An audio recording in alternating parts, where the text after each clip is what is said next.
షావుకారు చిత్రం ఆర్థికంగా పరాజయం పాలవడంతో నాగిరెడ్డి, చక్రపాణి తమ వ్యూహాన్ని పునః పరిశీలించుకున్నారు. జనం మెచ్చేవి తీయాలని నిర్ధారించుకుని కేవీ రెడ్డి దర్శకత్వంలో విజయ ప్రొడక్షన్ కోసం జానపద చిత్రం నిర్మించాలని తలపెట్టారు. కేవీ రెడ్డి తన రచయిత పింగళి నాగేంద్రరావుతో కూర్చుని పాతాళ భైరవి అనే ఫ్యాంటసీ కథని చిత్రంగా ప్రతిపాదించారు. అందులో సామాన్యుడైన తోటరాముడు యువరాణి ప్రేమలో పడి ఆమెను పొందడానికి కష్టాలను అధిగమించి సాహసం చేసి నేపాల మాంత్రికుడితో ఢీకొని వాణ్ణి మట్టుబెట్టి యువరాణిని పెళ్లి చేసుకుంటాడు. మాయలు, మంత్రాలు, ముష్టి యుద్ధాలు, చక్కటి మలుపులతో అందరినీ ఆకట్టుకునేలా కథను తీర్చిదిద్దారు. విజయ ప్రొడక్షన్ కాంట్రాక్ట్ కిందనే ఉన్న రాజారెడ్డిని ముందుగా తోటరాముడు పాత్రకు కేవీ రెడ్డి తీసుకున్నారు. అతనితో ముఖ్యమైన 2 సన్నివేశాలు కూడా చిత్రీకరించారు. చిత్ర కథానాయకుడైన తోటరాముడు పాత్రధారి టన్నుల కొద్దీ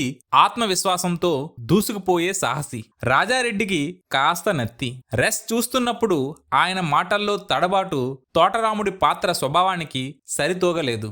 ఆ కారణంగా రాజారెడ్డిని ఆ పాత్ర నుంచి తప్పించారు. తరువాత ఆ పాత్రకు ఏఎన్ఆర్ని, మాంత్రికుని పాత్రకు ముక్కామాలను కేవీ రెడ్డి అనుకున్నారు. జానపద చిత్రాలకు ఏఎన్ఆర్ అప్పట్లో కొట్టిన పిండి. కానీ చక్రపాణి ఆ పాత్రకు ఎన్టీఆర్ని కరెక్ట్ అని భావించారు. దానికి తోడు ఎన్టీఆర్తో వరుసగా సినిమాలు తీయాలని వారికి అగ్రిమెంట్ కూడా ఉంది. కానీ కేవీ రెడ్డి అవుననలేదు, కాదనలేదు. అలాంటి సమయంలో కేవీ రెడ్డి వాహిని స్టూడియోలో పల్లెటూరు పిల్ల సినిమా రీ రికార్డింగ్ జరుగుతున్నప్పుడు కొన్ని సీన్లు చూడడం జరిగింది.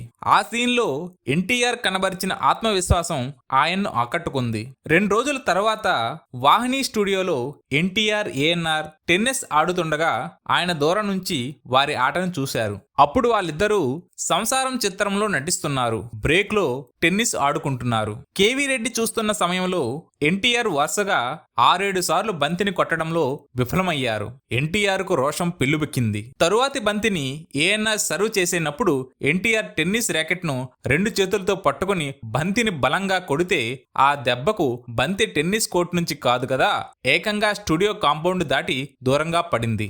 ఎన్టీఆర్ మొహంలో ఆ కాస్త వ్యవధిలో ప్రస్ఫుటమైన హావభావాలు, పరాక్రమ పటాలోపం కేవీ రెడ్డిని అమితంగా ఆకర్షించాయి. పాతాళ భైరవిలో సాహసి హీరో తోటరాముడు తనకు దొరికాడని ఆయన సంబరపడ్డారు. ఆయన నిర్ణయం తెలుసుకుని చక్రపాణి కూడా సంతోషించారు. హీరోగా ఎన్టీఆర్ ఎలాగో కొత్తవారే కనుక విలన్ పాత్రకు కూడా కొత్త నటుడిని ఎంపిక చేసుకోవాలని కేవీ రెడ్డి భావించి నేపాల మాంత్రికుడి పాత్రకు ఎస్వి రంగారావును ఎంపిక చేసుకున్నారు.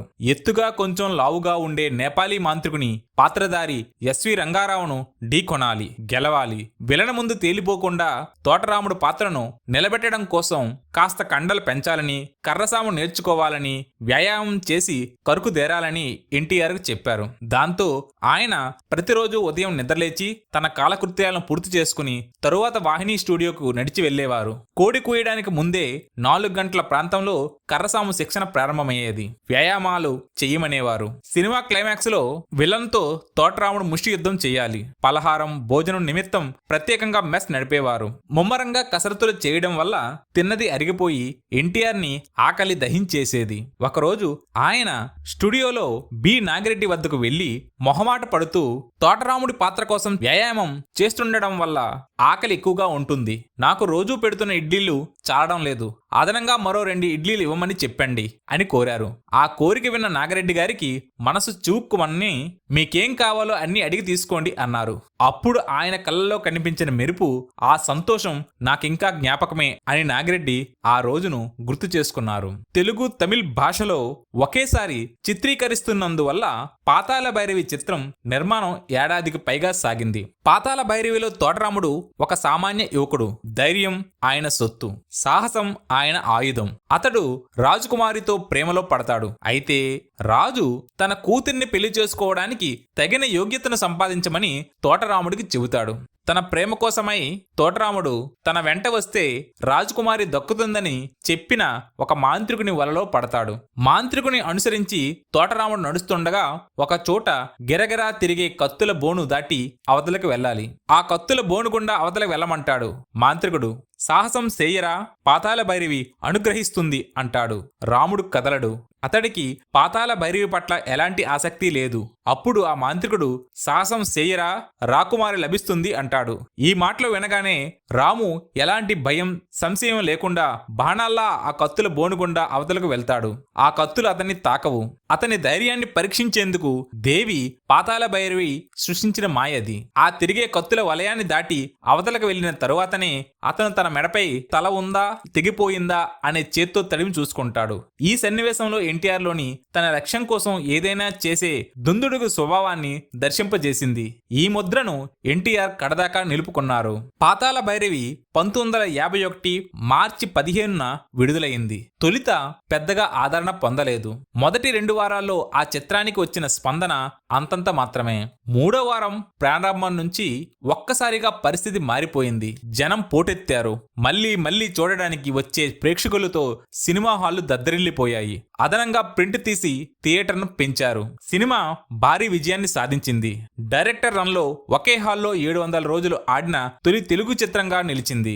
34 కేంద్రాల్లో 100 రోజులు, 15 కేంద్రాల్లో సిల్వర్ జూబ్లీ చేసుకుంది. తమిళంలో కూడా సినిమా సూపర్ హిట్. జెమినీ సంస్థకు చెందిన ఎస్ఎస్ వాసన్ సినిమా హిందీ హక్కులను కొని కొన్ని పాటలను మళ్లీ కొత్తగా చిత్రీకరించి సినిమాను పాతాళ్ భైరవి పేరుతో హిందీలో విడుదల చేశారు. హిందీ వెర్షన్ కూడా విజయాన్ని సాధించి పాతాళ భైరవితో అన్ని వర్గాల ప్రేక్షకులకు ఎన్టీఆర్ దగ్గరయ్యారు. తోటరాముడి పాత్ర సామాన్య యువతకు ఆదర్శంగా నిలిచి ఆత్మవిశ్వాసాన్ని నింపింది.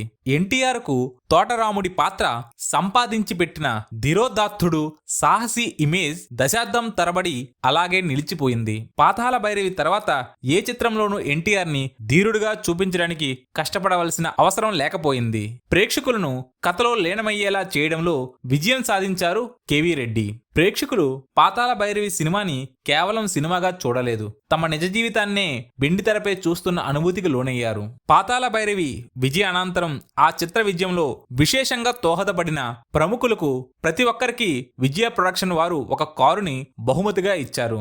ఎన్టీఆర్ కి అప్పట్లో 6,000 రూపాయల ఖరీదు చేసే బ్యాక్ కారును బహుమతిగా అందజేశారు. ఆ కారును ఎన్టీఆర్ చాలా కాలం తన వద్ద భద్రపరుచుకున్నారు. దాన్ని ఫాదర్ నాగిరెడ్డి ఇచ్చిన కారు అని అందరితో ఆయన చాలా ప్రేమతో చెప్పుకునేవారు. పాతాళ భైరవి చిత్రం నన్ను టాప్ హీరోగా మార్చింది అని ఎన్టీఆర్ అంగీకరించారు. ఆ చిత్రం సాధించిన ఘన విజయం ఆయన్ని తారాపథంలో అగ్రశ్రేణి నటుడిగా నిలబెట్టింది.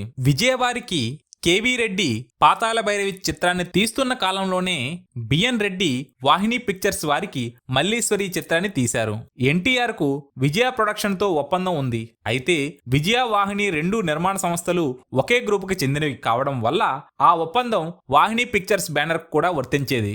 విజయనగర సామ్రాజ్యాన్ని శ్రీకృష్ణదేవరాయలు పాలిస్తున్న కాలం నాటి చిన్న కల్పిత ప్రేమ కథ మల్లీశ్వరి చిత్రం. మల్లీశ్వరి చిత్రం పూర్తి కావడానికి 2 సంవత్సరాల కాలం పట్టింది. బిఎన్ రెడ్డి కోసం దేవులపల్లి కృష్ణశాస్త్రి గారు మల్లేశ్వరి చిత్రానికి పాటలు రాయడానికి సిద్ధపడ్డారు.